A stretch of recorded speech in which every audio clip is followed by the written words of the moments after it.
Hugasan niya mga tiil. Siringang Ginoo, walay ako labot na imo. Dapat sa mga tao o mga kaamit ay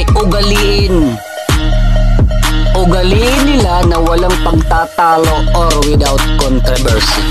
Sino at anong relihiyon ang nakikilala ng Panginoon?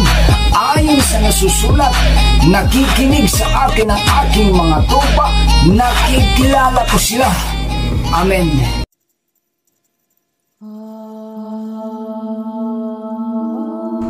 Copyright disclaimer. All information of this channel is not forced upon anyone. Credits to the owners of all media used here. Article 10 of Human Rights 1998, Freedom of Expression. Everyone has the right to freedom of expression, includes internet and social media, to hold opinions and impart information and ideas without interference by public authority.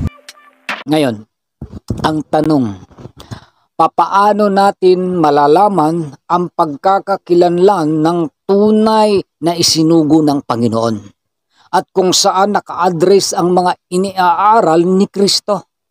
Basa po muna tayo sa sinabi ng ating Panginoon sa aklat ng Matthew chapter 28 verse 19 to 20.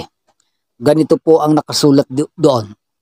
Dahil dito, magsiyaon nga kayo at gawin ninyong mga alagad ang lahat ng mga bansa at sila'y inyong bautismuhan sa pangalan ng Ama, ng Anak at ng Espiritu Santo, na ituro ninyo sa kanila na kanilang ganapin ang lahat ng mga bagay na iniuutos ko sa inyo. At narito, ako'y sumasa inyong palagi hanggang sa katapusan ng sanlibutan. Amen. Hallelujah. Ano po ang inyong napakinggan? Saan ini-address ang iniaaral ng Panginoon? Ayon sa kasulatan, ang lahat ng mga bansa. Walang duda na kasama po ang bansang Pilipinas. Ngayon, para mas mabigyan po natin ng linaw kung sino itong sinugo para silikain ang kanyang kalooban. Hallelujah. Ang tanging may pangalan na mababasa tayo sa Biblia na isinugo o sugo ay si Juan. Basa po tayo sa John chapter 1 verse 6. There was a man sent from God whose name was John. Naparito ang isang tao na sugong mula sa Diyos na ang kanyang pangalan ay Juan. Amen. Hallelujah. Wala po doon ang pangalan ni Felix, pati din po yung pangalan ko. Kaya ngayon, para mas malinaw upang malaman natin ang pagkakakilanlan ng isang sugo na nasa Biblia, ay kung ano yung kanyang iniaaral. Hallelujah. Una, ang tanungin natin ang ating Panginoong Hesukristo kung ano ang kanyang iniaaral sa pagkasinugo. Basa po muna tayo sa aklat ng Mateo Kapitulo 15, versikulo 24. Ganito pong nakasulat sa wikang Ingles.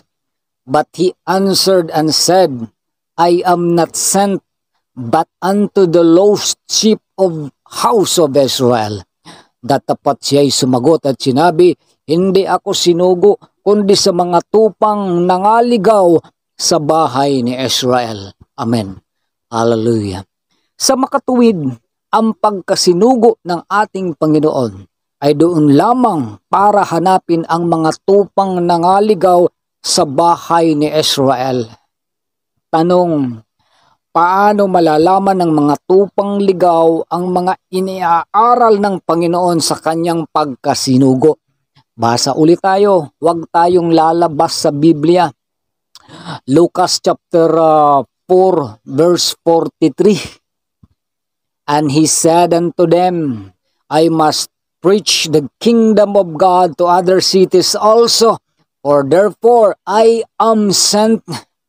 Datapat sinasabi niya sa kanila, dapat namang ipangaral ko sa mga ibang bayan ang mabubuting balita ng kaharian ng Diyos, sapagkat ganito ako sinugo.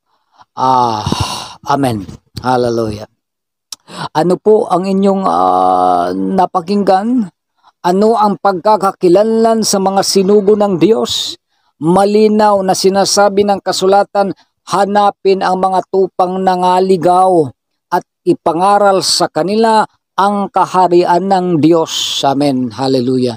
Sa makatuwid, ang tanging misyon ng pagiging sinugo, ang una ay hanapin ang mga tupang nangaliligaw. Ang tanong, kung iyong nahanap ng mga tupang ligaw, at saan mo sila ilalagay? Basa ulit tayo, huwag tayong lalabas sa Biblia. Pakinggan po ninyo ang sinasabi ng ating Panginoong Hesukristo sa aklat ng Juan Kapitulo 10, versikulo 16. At mayroon akong ibang mga tupa na hindi sa kulungang ito. Sila'y kailangan din naman dalhin ko at kanilang diringgin ang aking tinig at sila'y magiging isang kawan at magkakaroon ng isang pastor. Amen. Hallelujah. Ano po ang inyong napansin sa sinabi ng ating Panginoon? Mayroon akong ibang mga tupa. Ibig sabihin, hindi pa napapaloob ang mga tupang ito sa loob ng kanyang kawan. Amen. Hallelujah. Sila ay nangasa labas pa. Kailangan sila ay makarating sa loob ng isang kawan. Kaya po, mula sa Israel ang pagkasabi ng salitang ito. At ang salitang ito, o ang aral na iniaaral na ito ay nakaabot po dito sa bansang Pilipinas. Bagamat hindi nakaabot ang kanilang physical na katawan. Mapalad po tayo na ang kanyang aral ay nakaabot po dito sa Pilipinas. Ngayon, paano po natin malalaman ang pangalan ng isang kawan na ito na tinutukoy sa Biblia?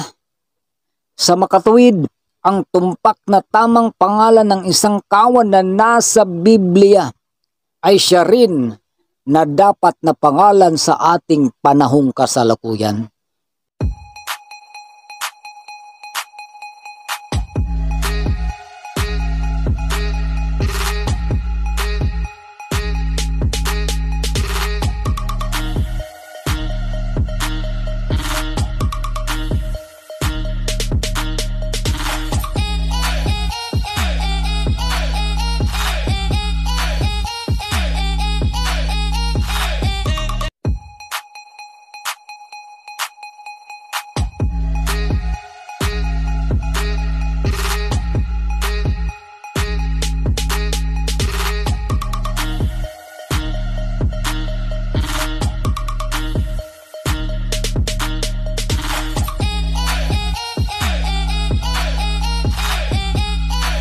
Kaya ang tao, kung ang reliyon nga aron pagkahugasan niya mga tiil, siya ang Ginoo, walay ako nabot na imo. Dapat sa mga tao o mga kaanit ay ugaliin nila na walang pagtatalo or without controversy. Sino at anong relihiyon ang nakikilala ng Panginoon? Ayon sa nasusulat, nakikinig sa akin ang aking mga tupa, nakikilala ko sila. Amen.